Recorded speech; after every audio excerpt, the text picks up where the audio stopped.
Pollyanna Brewing got started with the 5 partners.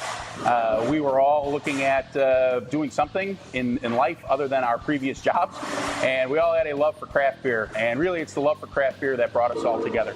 We wanted to come up with a great place to get beer, a great place to serve beer, and we enjoy beer ourselves so much that we wanted a place that we really thought would be relaxing atmosphere, clean, and really let people be able to taste the differences and the differences in styles.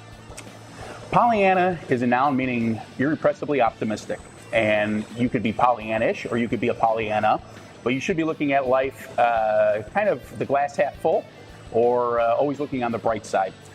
Brian, our brewmaster, had a blog when he was in brewing school called Pollyanna. He had left his IT career to start up and become a brewmaster, and he had quite a bit of followers that were kind of following him throughout his journey. We decided once he came back and once we formed the entity to keep the name Pollyanna. I think when Brian started doing some home brews for us when we were still talking as starting the entity, the partnership, the C Corp that we are, he had some very good beer that he was giving to us to sample. And really when everybody in our group decided, this is what we wanted to do, we thought we had something really really good quality liquid. Brian, told us that it would be even better once he started brewing it on the large system. So we never had a feeling that we were ever going to have any duds when it came to the styles of beer that we were going to have. Everything available to us that we've been brewing has been really. Nothing has ever had to be drained or nothing that anybody's made a bitter beer face over. It's all been, some recipes have been tweaked a little, but for the most part, they're still the same ones that we had when we started. Well, I think sometimes when you look at some of the seasonal beers, like our Summerly, that's a raspberry wheat beer. It has all fresh raspberries in it, but the color of the beer is pink. I think that shocks some people. They think it's not beer, or those that we like to have it that it's good for the beer drinker. It's also good for the people that come in and say, I don't like beer. They taste it and go, oh, I could have one of those though. I mean, you've hit something when you've done that, right? You've crossed over markets, you've crossed over people, and you're going to have something that people are going to come in and expect and want all year long. Great American Beer Festival, also known as GABF, is really, it's the World Series, it's the Emmys, the Oscars, it's all wrapped up into one. And that's really where, a medal there could really make you. A lot of people are looking to medal. It's either a bronze, silver, or gold, and it's by beer style and by beer category. We were lucky enough last year when we submitted our Fruhoff, which is our Marzen-style Oktoberfest. We won bronze medal, so it's really nice to have the third best Oktoberfest in the country brewed right here in Lemont. So what can you expect when you come in on a Saturday night to Pollyanna? Well, you're going to get a great vibe. You're going to get a very chill vibe. You should be able to come in here with either friends, a date, spouse, significant other, whatever. Know that you're not going to be judged. You could perhaps, there might be a food truck. There might be music. You just have to look on Facebook because we switch those up a little bit. You'll be able to stay out here typically till about 11 o'clock at night. If you want to hang out in the evening, later part of the evening, you could order food in from the local establishments in town that deliver, or you can bring food in. So, I mean, you could turn this into whatever type of party you want to turn it into. But it should, at the end of the day, you're going to have great beer, you're going to have a relaxed atmosphere, and you're going to have fun. Well, the names on the vessels were something that I had thought about. Every vessel has to have a fermenting a number to it. It's according to the federal government. We're regulated by the TTB. So we want to always know what beer's in what vessel at any given time. So just instead of putting on there fermenting vessel 1, we called it fermenting vessel 1 with a name. And we thought it'd be fun. A lot of people think those are the names of the beers, but it's really just the name of the vessel. So we wanted to make it a little bit historical and put some and also have some fun. So when you look at St. Nicholas on the side of a vessel, St. Nicholas is the patron saint of beer. And really why he's the patron saint of beer was because back in the Middle Ages, he was encouraging people to drink beer over water. If you drank water, it had the plague. Beer was boiled, so it was clear and clean. And it would save people's lives versus drinking water at the time. So, when you think about it, boy, if I'm being told to drink beer and I'm alive, I'm doing better than the guy that drank water and I'm dead. And when you mentioned Michael Jackson, that one always gets everybody's attention because it's the vessel that's closest to the public.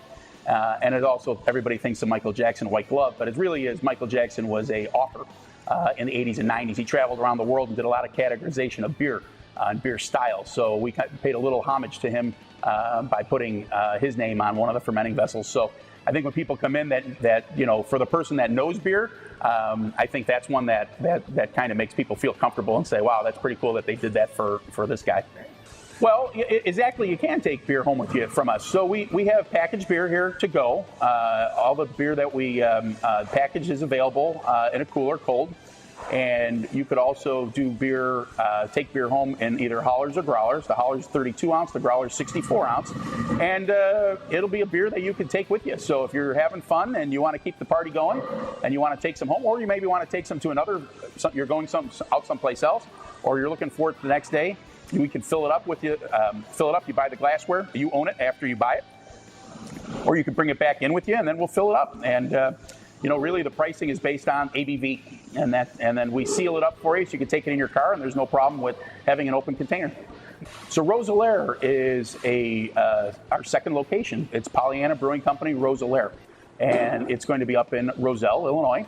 It's actually on Main Street. We're down the block, several blocks away from Linford Winery. So if anybody knows that as being one of the centerpieces in Roselle. Roselare is a name that we're a little bit more of a play on words. Roselare is a village town in Belgium, and in that town they brew a lot of sour beers, and they do it. They do some funky stuff. So they brew with some different types of yeast, Brettanomyces, lactobacillus. So they brew with yeasts that make beer taste a little different. If you've ever had Belgian beer, it's very distinct. We're going to have a tap room in Roselle at Roselare, and we're going to have an outdoor beer garden, but we're also going to have a few vessels that not a lot of breweries have, which are called foeders. And this foeder is a large wooden vessel. It's made with Slovenian oak, the one that we bought, and it's being shipped over from Italy. And what you do with that beer is you actually let it age in there. You bring that sour beer and you have it sit in the foeder. And it picks up the flavors of the wood. It picks up the flavors of the type of beer that it's going to become with the yeasts from it that are in there, and really makes for some unique styles of beer. We see some trends going that way towards sours.